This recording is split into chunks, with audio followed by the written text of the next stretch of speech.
여러분 안녕하십니까? 화끈한 시사토크인 서울 진행을 맡은 이현결입니다. 지난해와 달리 올해 3월 2일에는 정상적인 입학, 등교가 다 이루어졌습니다. 그래도 올해도 등교와 원격 수업을 병행해야 될 것으로 보이는데요. 코로나19로 인한 상황이 길어지면서 아이들이 학교에 못 가서 생기는 문제점들이 많습니다. 아동학대 발생 가능성들도 높아지고 있고요. 학력 격차는 점점점 더 심해지는 거 아닌가 이런 걱정이 되기도 하는데 여기다가 부모님들의 걱정거리, 새로운 입시 제도가 생겼습니다. 서울교육 전반에 대한 총체적인 이야기를 오늘 좀 나눠볼까 하는데 오늘 두 분 모셔서 이야기 나누겠습니다. 먼저 김경진 변호사 나오셨습니다. 안녕하세요. 안녕하십니까. 네. 그리고 전희경 자유의 힘 연구소 대표님 나오셨습니다. 안녕하세요. 네, 안녕하세요. 한국뿐만 아니라 전 세계적으로 교육 문제는 굉장히 민감합니다. 그래서 오늘은 두 분의 의견이 얼마나 다를지 저는 좀 궁금하긴 한데요. 관련 영상을 보고 시사토크 이어나가겠습니다. 올해 학부모들의 가장 큰 관심사는 등교와 입시입니다. 이에 대해 교육부는 3월부터 초등학교 1, 2학년과 고등학교 3학년의 매일 등교를 허용했으며 수능 시험도 예정대로 추진할 방침입니다. 유아와 초등 1, 2학년은 사회적 거리두기 2단계까지는 학교 밀집도 적용 대상에서 제외하여 우선적으로 등교할 수 있도록 하겠습니다. 수능시험 또한 지난해 수능시험 운영 경험을 살려 코로나 감염증으로 인한 연기 없이 11월 셋째 주 목요일인 11월 18일에 예정대로 실시하겠습니다.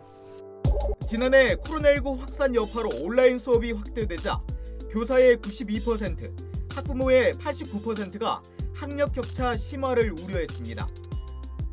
올해 등교 확대는 이러한 우려가 반영된 걸로 분석됩니다.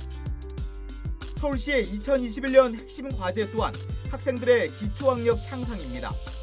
이를 위해 초등학교 1, 2학년과 중학교 1학년 전체 학급에 협력 교사를 배치한다는 방침입니다. 이와 같은 협력 수업을 통해 교사 학생 간 활발한 소통이 이루어짐으로써 교실 수업에서부터 모든 학생의 학습 부진을 예방하고 기초학력 향상에 더 큰 도움이 될 것으로 기대하고 있습니다. 하지만 매일 등교를 하지 않는 학년의 경우 여전히 학력 격차 문제가 남아있는 상황. 이와 함께 올해 새롭게 시행된 블라인드 전형으로 입시 현장에서도 혼란이 불가피해졌습니다. 학력 격차에 이어 입시까지 화끈한 시사토크인 서울에서 서울 지역 학부모들의 교육 민심을 점검하며 남겨진 고민을 분석합니다. 네, 누구나 다 관심 있는 분야가 아마 교육이 아닐까 싶은데요. 두 분 다 뭐 교육에 당연히 관심이 많으실 것 같은데 사실은 교육 문제 얘기하면 다 생각이 다르셔서 언제 어디서나 이야기를 해도 굉장히 격론이 있는 부분들인데 지금 제일 큰 문제는 뭐냐면 겨울방학 때 학부모들의 제일 초미의 관심사가 등교였어요. 올해는 애를 학교를 보낼 수 있을까? 안 그래도 저희가 대기실에서 얘기했는데 아이하고 엄마는 너무 많이 붙어 있으면 안 될 것 같다. 계속 싸운다. 뭐 이런 얘기들을 좀 했었습니다. 근데 이 서울시 교육청에서 서울에 살고 있는 초중고등학교 학부모님들을 대상으로 설문조사를 해보니까요. 초등학생 학부모 70% 이상이 지금 이제 거리두기 단계로 치면 2.5단계에서도 전교생의 3분의 2가 학교 갈 수 있도록 해주는데 찬성했습니다. 그러다 보니까 교육부에서도 거리두기 단계를 완화하긴 했습니다만 서울시 학부모와 교육부가 등교에 있어서 약간 온도차가 있는 것 같아요. 부모님들은 좀 절박한 측면들도 좀 있고요.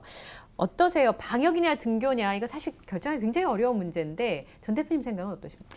저는 애초에 이 코로나가 이렇게 장기화될 것이다라는 것을 정부가 제대로 예측을 못한 것 같아요. 교육당국에서, 교육청도 마찬가지로. 그러다 임시방편으로 계속 그냥 땜질식으로 갔다가 안 갔다가 뭐 보냈다가 말았다가 이렇게 고착화된 거죠. 아예 처음부터 어느 정도 장기화를 좀 염두에 두고 이 학부모들의 그 자율, 학생의 자율적 판단에 맞춰가지고 그 수요 조사도 하고 그랬으면 저는 그 고밀도 교실을 걱정하지 않을 정도의 안배가 좀 이루어졌을 것 같아요. 애들 이제 뭐 일하시는 부모님들 아까 뭐 붙어 있으면 오래 붙어 있으면 안 될 것 같다고 하셨는데 붙어 있는 가정은 그나마 나아요. 왜냐하면 붙어서 봐줘야 되는데 못 봐주는 그 부모의 심정이라는 건 어떻겠습니까? 그게 또 학력 저하, 격차로도 또 이어지고 그런 걸 봤을 때 저는 자율 선택에 맡기는 것이 옳았다 생각하고 지금도 그 방법을 쓸 수 있다라고 생각을 합니다. 그러면 보내고 싶은 부모님 보내시라고 하고. 그렇죠. 예, 그러면 원치 않는 부모님은 학교에 보내지 않아도 그렇죠. 이제 원격 수업이나 각자의 자율학습을. 상황과 학생의 판단 이런 것들을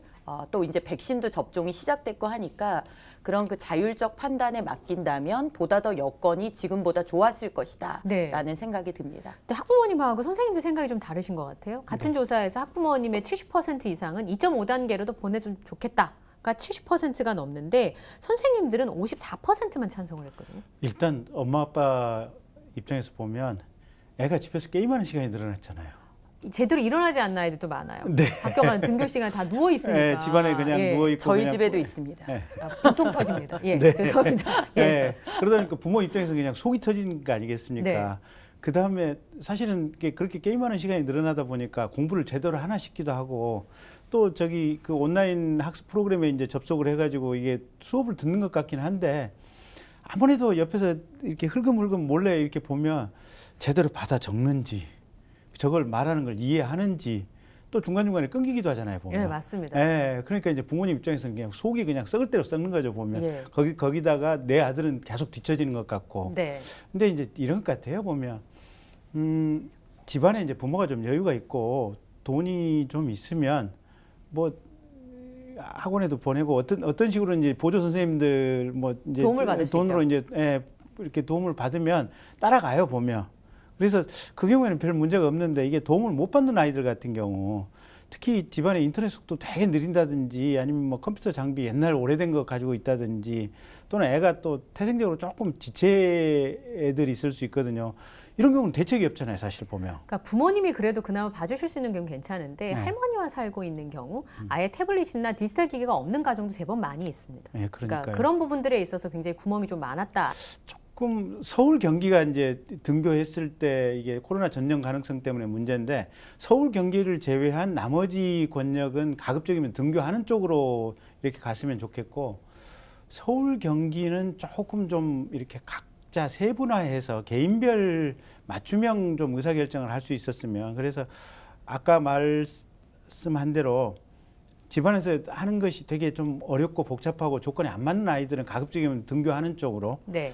그다음에 집안에서 어떻게든지 좀 서포트가 되는 아이들 같은 경우는 좀 자율적인 판단에 따라서 그냥 이렇게 온라인 수업으로 어느 정도 할 수 있는 이런 방향으로 갔으면 좋지 않을까라는 생각을 해보는데 근데 한국 사회가 이제 그렇게 했을 때는 너무 혹시 이제 무슨 나한테 불이익이 오는 것이 아니냐 이런 막연한 두려움 때문에 이제 그게 일률적인 의사 결정을 원하는 이런 흐름들이 있어서 그래서 아마 교육당국도 좀 어려움이 있지 않나 싶어요. 보면. 예. 근데 지금 아까 말씀하신 것처럼 온라인으로 이제 수업을 했을 때 제일 문제가 되는 게 학력 격차입니다. 그러니까 특히 이제 뭐 이렇게 말씀드리면 어떨지 모르겠습니다만 강남에 제가 아는 엄마들은 학교 수업 시간을 똑같이 시간표를 짜서 학교를 가지 않아도 수업을 다 했어요. 학원에서 원격 수업도 하고 또 이렇게 수업을 다 할 수 있는데 작년에 초등학교 1학년 아이들이 제일 불쌍한 아이들이었어요. 왜냐하면 한글을 지금 못 띈 아이들도 있고 심지어는 이 친구를 못 사귀어가지고 아직까지 친구가 아무도 없는 아이들도 있는 거. 학교를 너무 듬성듬성 가니까요. 근데 선생님들도 그렇게 생각하시더라고요. 보니까 초중고 교사 10명 중에서 7분이 학력 격차가 올해 커질 거다 이렇게 얘기를 했는데 어떻게 생각하세요? 학력 격차 문제 정말 심각하죠. 돌봐주지 않으면 이제 저학년이나 이런 자기 주도적으로 학습할 수 없는 경우, 뭐 고학년도 그런 경우가 있고 네. 영상을 통해서 또 학습하는 게 익숙치 않은 뭐 교사도 마찬가지예요. 어떤 선생님은 동영상 뭐 찍고 이런 것 자체가 굉장히 좀 힘들어 하시는 분들도 있고 그런데 지금까지는 그래도 뭐라도 하고 있네라는 네. 걸 보여주기 위한 그런 이제 교육을 해온 거예요. 학교도 갔다가 말았다 막 이러면서 그냥 영상을 틀어주고 있다. 뭐 그러니까 책임 회피. 뭐라도 하고 있다고 그냥 학부모들한테 할 말 있음 이 정도 선에서 지금 교육을 했기 때문이고 지금 학력 격차는 이제 불보듯 뻔한 일이다. 그런 거고 뭐 경제력에 따라서 부모가 그래도 아이를 이렇게 돌봐줄 수 있는 또 여건이 허락하느냐에 따라서 이게 이제 확 벌어질 거다 이렇게 보는 거죠. 네, 어떤 아이들은 밥 먹고 생활하는 것 자체가 버거운 아이들도 있는데 학교가 굉장히 중요한 일을 하고 있었다는 거 이번에 좀 많이 느낀 것 같아요. 그럼요. 저소득층 같은 경우에 경우에는 더더군다나 이 학교가 꼭 교육의 기능뿐만이 아니라 돌봄의 기능도 굉장히 중요한 기능이거든요. 그게 사실상 마비됐다고 봐야 되는 거죠. 이 코로나 사태가 장기화되면서 뭐 교육이 꼭 학력의 문제만이 아니라 아이들이 꼭 사회생활을 하면서 이렇게 사회성을 길러야 되는 그런 측면들도 저하되고, 근데 또 되게 그런 게 직장 어린이집 이런 데는 또 그냥 열었단 말이에요. 네. 그런 식으로. 보육이니까. 그러니까 보육이니까. 그러니까 이 보육과 교육을 연령으로 이렇게 나눠가지고 도대체 그 방역 기준 이런 거하고 상관없이 어디는 열어주고 어디는 이렇게 되다 보니까 교육이 그냥 완전히 그냥 중구난방으로 지금 되고 있는 거죠. 학부모시잖아요. 네. 듣는 얘기가 좀 많이 있으실 것 같은데 학력 격차에 대해서. 뭐 일단 학원 보내는 그런 그 학부모들이 늘었다고 합니다. 학교를 못 가니까 공부는 해야 되는데 어떡하냐, 학원. 그래서 막 학원은 더 오히려 뭐 성업이다 이런 얘기가 있어요. 그리고 학교의 공교육, 왜 EBS도 보면은 온라인 교육을 사실 선도를 해나가야 되는데 보면 먹통이 되고 막 시스템이 불안정하고 이러니까 아유 그냥 사교육으로 돌리자 이래가지고 사교육 보낸다는 학부모님 얘기를 많이 듣고 있습니다. 네. 자, 이 학력 격차 문제와 기초학력 미달 사태가 사실 코로나19 시대 때 굉장히 극명하게 보여지는 대목들이 좀 있었는데요. 그래서 아까 제가 초등학교 1학년 말씀드렸었는데 서울시가 초등학교 1학년, 2학년, 중학교 1학년 교실에 협력 강사를 배치한다고 하거든요. 그러니까 그러니까 학력을 못 쫓아가는 아이들에게 선생님을 붙여서 공부를 좀 벌충하게 주겠다. 그건 어떠세요? 협력 강사 뭐 1인 학생에게 1교사 시스템이면 얼마나 좋겠습니까? 뭐 예산 문제만 허용이 된다면. 그러나 그럴 수 있는 여건은 아닌데 저는 지금 이 협력 강사 문제도 굉장히 뭐라 그럴까요? 참 임시방편으로 나온 게 아닌가 싶어요. 이 협력 강사가 실제로 어떤 식으로 그 수업에서 보조를 한다는 건지, 예를 들면 방과 후에 더 공부를 시키겠다는 건지, 아니면은 아이들 그 책상 사이로 오가면서 못 풀고 있으면은 왜 못 푸니? 뭐 도와준다든지, 그게 현실 지금 우리 교실에서 이루어지는 수업 중간에 가능할까? 이런 생각이 들기도 하고요. 또 이거는 등교 수업을 지금 전제로 한 이 방식이거든요. 지금 등교 문제가 어떻게 조정될지도 모르는데, 그렇기 때문에 이거는 참 그 설익은 정책이고, 그리고 이제 이렇게 이제 강사분들을 이렇게 뽑아놓고 이렇게 되면은 어떻게 되냐, 이게 이제 정규직 전환 문제나 이런 이제 기타 노동 관련 이 이슈로 이게 전환이 되면서 또 하나의 교육 현장의 큰 이제 문제로 대두될 수 있는 부분이다. 네. 이제 전 의원님 말씀하신 그런 부작용들은 있을 수는 있겠지만 뭐 큰 틀에서 저는 좋은 제도라고 생각을 해요. 그러니까 수업하는 도중에 뭐 아직 뭐 중간중간에 가서 옆에서 가르쳐주고, 심지어는 좀 저 좀 남아봐라, 수업 끝나고 내가 따로 1대1로 과외시켜 줄게, 뭐 이럴 수도 있는 문제고, 이래서 제가 보기에는 활용하기에 따라서는 아이들 학력 향상에 많은 도움이 될 수 있고 애들한테도 많이 필요하고 좋은 제도 아닌가 싶어요, 보면. 그러니까 1학년의 경우에는 적응 자체가 안 되는 데다가 특히 한글을 익혀야 되거나 기초를 해야 되는데 선생님이 다 수준이 다르다 보니까 이제 그런 부분에 대한 보강을 이야기를 한 것 같습니다.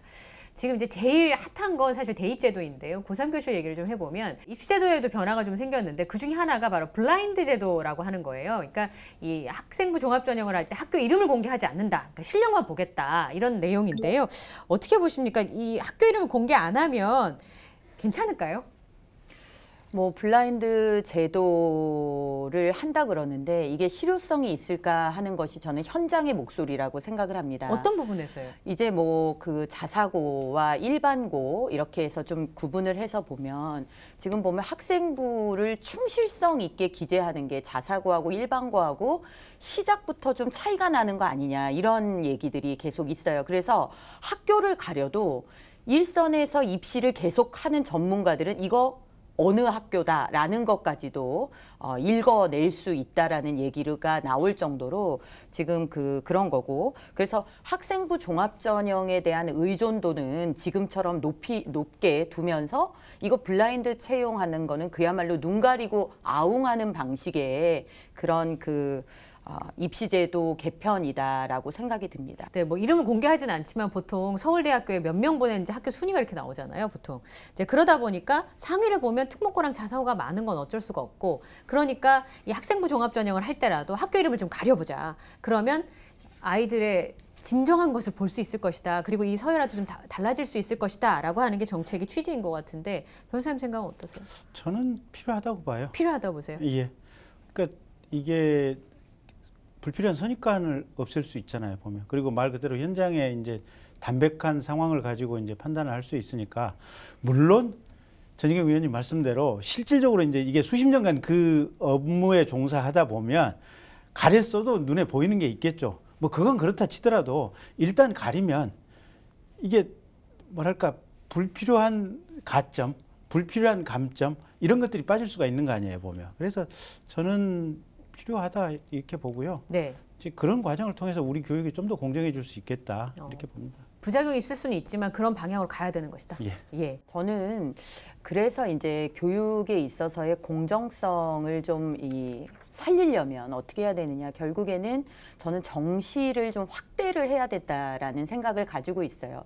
원래 학생부 종합전형이라는 취지, 제도 도입의 취지는 뭐냐면 정말 이 획일화된 어떤 평가 잣대로 걸러지지 못하는 그런 특수한 재능을 가진 학생들을 그 학생들의 재능을 살려줄 수 있도록 하자는 게 이 학생부 종합전형, 뭐 입학사정관제 이런 거의 도입 취지인데 이 학종이 오히려 이제 다 대규모로 이게 이제 본말이 전도가 된 거죠. 그러다 보니까 이 학종이 정말 이 획일화된 교육을 학종에 이제 맞추게 되는 그런 일이 벌어진 거예요. 요즘 보면 평가도 제대로 하지 않기 때문에 내 아이가 어느 정도로 공부하는지를 알아보려면 어디 가는지 아십니까? 어디 가요? 그것도 학원에 가서 물어봐야 돼요. 그 진단을 받아요. 네. 그래갖고 그 맞는 컨설팅을 내 아이의 수준이 어느 정도고 그 수준에 맞는 교육을 어디는 어느 학원을 얼마나 다녀야 되고 이런 거를 컨설팅 비용까지 내는 그런 단계였거든요. 옛날에는 적어도 그러지는 않았어요. 그렇기 때문에 이 학종이라는 거 제도 도입의 원래 취지는 그 살리면서 공정성을 기할 수 있는 방법은 너무 지나친 학종 일변도를 정시로 바꿔주는 게 좋다라는 예. 게 제 생각입니다. 다음 얘기를 좀 해보도록 하겠습니다. 올해까지 이어지고 있는 서울의 교육 이슈들을 점검하고 있는데요. 꺼지지 않는 불씨가 이 자사고, 자율형 사립고의 폐지 갈등입니다. 이 지정 취소를 놓고 굉장히 첨예한 의견들이 있었는데요. 두 분과 함께 살펴보겠습니다.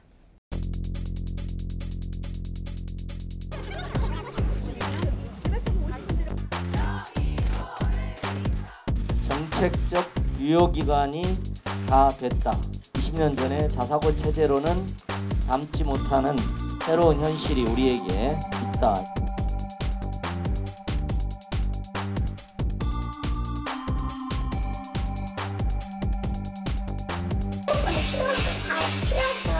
이렇게 다양성이 있어야 되는데 선택의 자유라는 게 그런 걸 애초에 막아버리면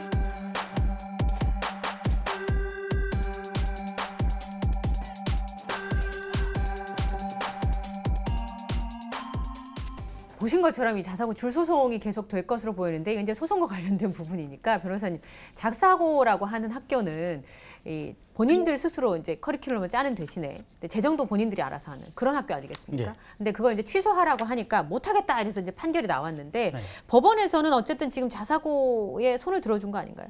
그렇죠. 그러니까 부산 법원에서도 지금 자사고 쪽에 손을 들어줬고요. 서울에서도 지금 손을 들어줬는데 아마 계속해서 아마 자사고 쪽에 손을 들어주는 판결이 나올 것 같아요. 전국적으로. 그래서 이제 법원 판결 이유를 보면 일단 평가 기준과 관련해 가지고 평가 기준을 급격하게 자사고 측에 조금 뭐랄까 좀 엄격하게 평가를 하는 내용으로 기준이 바뀌었는데 그걸 사전에 제대로 고지를 안 했다. 고지를 안 했다. 그다음에 이 기준이 바뀌었으면 이제 앞으로 언제 이후부터 시행을 해야 되는데 이 기준을 소급해서 적용을 했다. 이런 것들이 절차적으로 이 지금 기준 적용에 있어서 문제이기 때문에 결국은 자사고 지정을 취소한다고 하는 교육청의 행정처분은 취소돼야 된다. 잘못됐다. 잘못됐다. 예. 이렇게 판결을 한 겁니다. 내용이 아니라 절차적인 부분들을 짚은 거네요. 절차적인 법원에서는. 거고 이제 다만 그 중에서 조금 유의해서 봐야 될 대목이 2025년부터 이제 자사고도 일반고 전형의 방식으로 지금 뽑도록 하는 시행령을 지금 입법 예고했는 시행령이 됐죠 이제. 네. 그 부분은 자기네들 지금 현재 법원에서 보기에는 별 문제가 없다. 그래서 이제 이 자사고 측에서는 그 부분에 대해서는 헌법 소원을 제기해 놓은 상태죠. 네. 그래서 장기적으로 지금 이 자사고 체제가 2024년까지는 갈 텐데 현재의 체제가 2025년 이후에도 현재의 체제처럼 선발하고 이런 시스템이 갈 거냐는 결국은 헌법재판소 손에 달린 것 같습니다. 그러니까 지금 자사고는 따로 학생들을 뽑잖아요, 자기들끼리 먼저. 네네. 그러다 보니까 좀 우수한 학생들을 뽑을 수 있다는 장점이 있지 않습니까, 대표님? 뭐 우수한 학생을 뽑는다 그게 무슨 시험을 보는 것도 아니고 지금 사실은 뭐 자사고가 뭐 우수한 학생들을 전부 다 빨아들인다 이렇게 하고 있는데 꼭 그런 거는 아니에요. 입시 과정을 보면은. 근데 문제는 뭐냐면 자사고에 왜 갈까를 우리가 좀 주목을 해봐야 되는데 어찌됐든 이거는 학부모들이 돈 내가지고 이 예산을 지금 운영하는 거 아닙니까? 그만큼 내가 이 돈을 들여서 애를 학교 보내도 뭐 학원 보내고 이러는 것보다 얻는 게 더 많다. 이런 이제 생각들이 있으신 거죠. 그러다 보니까 자사고가 있는 지역의 부동산 값이 들썩한다. 이런 얘기도 있는 거고 자사고 폐지에 따라서 강남 8학군 지역의 부동산이 더 폭등한다. 이런 게 있어요. 왜냐하면 강남 8학군으로 다시 또 다 몰려가니까 아이 입시를 위해서. 뭐 그런 지금 지경이라는 거죠. 그래서 자사고라는 게 아까도 잠깐은 말씀을 드렸습니다만 국가가 예산을 들이지 않아도 자체적으로 좋은 교육, 여기서 말하는 좋은 교육은 그래도 학부모들이 많이 선택을 이제 한다는 의미에서 좋은 교육을 하고 있는데 정부가 이거를 그냥 일방적으로 무슨 귀족 학교라더니 특권 학교라더니 이런 식으로 매도를 하면서 이거를 그냥 일괄 다 없애겠다. 그러니까 다양한 학교를 선택할 기회를 박탈하겠다라는 것은 기본적인 이 정부의 철학이 잘못된 문제고 또 교육감들의 철학이 잘못된 문제다. 이렇게 보는 거죠. 근데 다양이라고 하지만 사실은 그냥 입시에 좀 더 유리한 학교다. 뭐 이렇게 보실 수 있지도 않나요? 그러니까 이제 고등학교가 왜 존재하느냐를 지금 놓고 보면은 뭐 입시를 위해서 고등학교가 있는 건 아니잖아요. 대학 가기 위해서 고등학교 꼭 그런 문제가 아니라 뭐 자사고가 입시에서 유리할 수는 있지만 그 자사고에서 교육받은 그 학생들이 그야말로 어떤 잠재력으로 어떻게 이후의 인생의 생애를 걸쳐서 어떤 사람이 될지는 그건 모르는 거거든요. 잘 될 수도 있고 못 될 수도 있고. 그런데 입시를 놓고 봐서 이거는 이 학교만 유리한 거야. 이렇게 할 수는 없는 문제죠. 그래서 네. 제가 학종도 정시로 바꾸는 게 낫다라고 말씀을 드리는 게 일반 고등학교에서도 정말 잘 가르쳐서 정시에서 좋은 성적을 받을 수 있으면 오히려 저는 자사고에 대한 불공정성 문제가 조금 더 줄어들지 않을까 이렇게 생각합니다. 네, 윤해 장관은 자사고 판결이라고 하는 게 아까 말씀하신 것처럼 2025년에 일반고로 전환하는 정책 자체에 대한 판단은 아니다. 그래서 이제 항소가 남아있는 상황이잖아요. 그러면 사실 자사고 폐지를 언급하는 게 지금 잠깐 전 대표님 말씀하셨지만 우선 학생들도 먼저 뽑아요.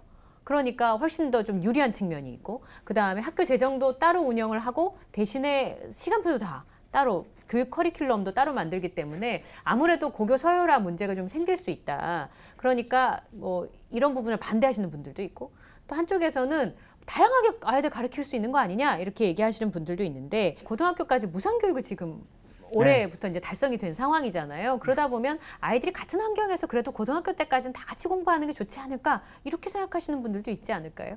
근데 어차피 지금 학원이라든지 여러 가지 뭐 다양한 방식으로 교육비 지출을 각각의 형편에 따라서 하고 있는 상황이니까 그게 그렇게 뭐 고등학교까지 학교까지 뭐 반드시 이렇게 일률적으로 해야 된다 그렇게 생각할 필요는 없는 것 같아요. 네. 근데 어쨌든 네. 현실은 아마 지금 자사고가 조금 이제 저렇게 한다 그러니까 벌써 미달이 많이 되는 것 같아요 보니까.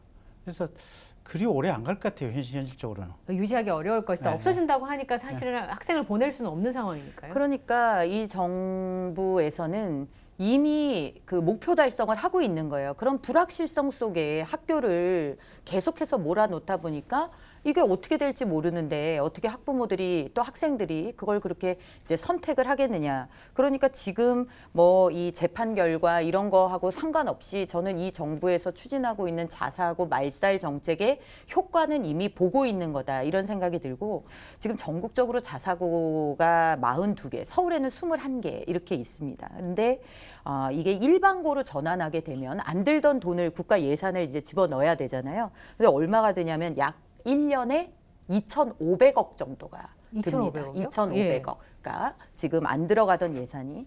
그러면 이 2,500억이면은 전국에 있는 고등학교에 1년에 1억씩 더 지원할 수 있는 돈이에요.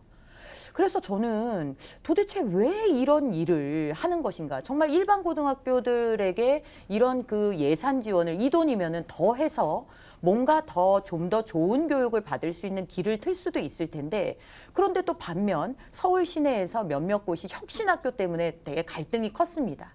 우리 아이가 다니는 학교가 혁신학교로 지정되는 거 반대다. 혹은 새로 생기는 그 학교가 혁신학교로 시작하는 거 반대다. 이래서 막 들고 일어나가지고 엄청난 반대 속에 어디는 이제 중단되기도 하고 이렇게 됐는데, 이 혁신학교도 연간 최대 1억씩 더 지원을 할 수 있게 돼 있어요. 그러니까 주민들, 학부모들 반대하는 교육에는 예산 더 쓰고 심지어 예산 더 들어가는데도 반대하고, 이런 자사고 같은 데는 더 안 들어가도 됐던 예산들을 이렇게 쏟아붓고, 이게 도대체 왜 이런 교육의 방향을 이렇게 가져가느냐, 참 의구심이 든다라는 겁니다. 근데 각각 특수한 자율권을 주면 사실은 잘나고 돈 있는 부모 아니면 그 자체를 알지를 못해요.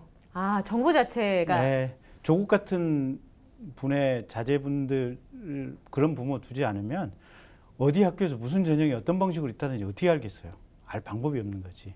그러니까 결국은 자율성 자체가 결국은 돈과 어떻게 보면 능력으로 귀결될 수밖에 없는데, 거기서 고민인 것 같아요. 보면 자율도 필요하고 다양한 꽃들이 피어나는 이런 세상, 좋은 세상인데, 이 다양한 꽃이 피어나는 데서 중간중간에 반칙이 너무 횡행하게 되니까 이제 그게 문제고, 그러다 보면 이제 정시 확대, 정시가 절대적인 어떤 상황으로 가면 이건 또 이제 다양한 꽃들이 안 피어나는 거 아니에요, 보면. 네. 거기서 고민인데, 그게 적절하게 조화할 지점을 찾아내는 것, 그게 아마 가장 이제 실무 당국자들이 해야 될 부분인 것 같고요. 네. 근데 그 모든 것에 앞서서 이건 서울 경기에 계시는 분들의 고민이고, 지방에 가면 애들 자체가 없어요. 네. 네.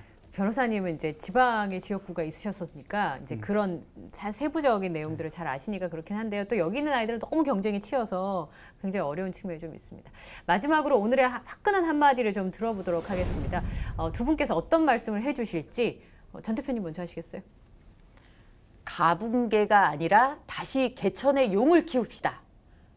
가재, 붕어, 개구리라고 표현을 했던 조국 씨의 말이 생각이 납니다. 남의 아이들은 가붕개, 내 아이는 용을 만들겠다라는 잘못된 생각이 적나라하게 그 드러난 정말 충격적인 사건이었는데, 다시 교육은 그래도 희망의 사다리, 개천의 용을 만들어내는 교육이 돼야 된다. 네. 이렇게 말씀드립니다. 네. 김현주 변호사님. 우리 국민교육 현장에 보면 각자의 소질을 개발하여 이렇게 돼 있잖아요. 옛날에 개발하여 하니까 좀 이게 네. 무슨 꽃게의 발인가 뭐 네. 이랬는데, 각자의 소질을 개발할 수 있도록 네. 우리 사회가 힘껏 도와줍시다. 예, 잘 알겠습니다. 자, 오늘 두 분과 이야기를 좀 나눴는데요. 아마 많은 분들께서 보시면서 여러 가지 생각을 좀 하시지 않으셨을까 싶습니다. 오늘 두 분 나와주셔서 거침없는 이야기 나눠주셔서 감사합니다. 고맙습니다. 감사합니다. 네, 저는 이어지는 이슈토크에서 이호진 변호사와 함께 이 학교폭력 이슈와 함께 해법을 살펴보겠습니다.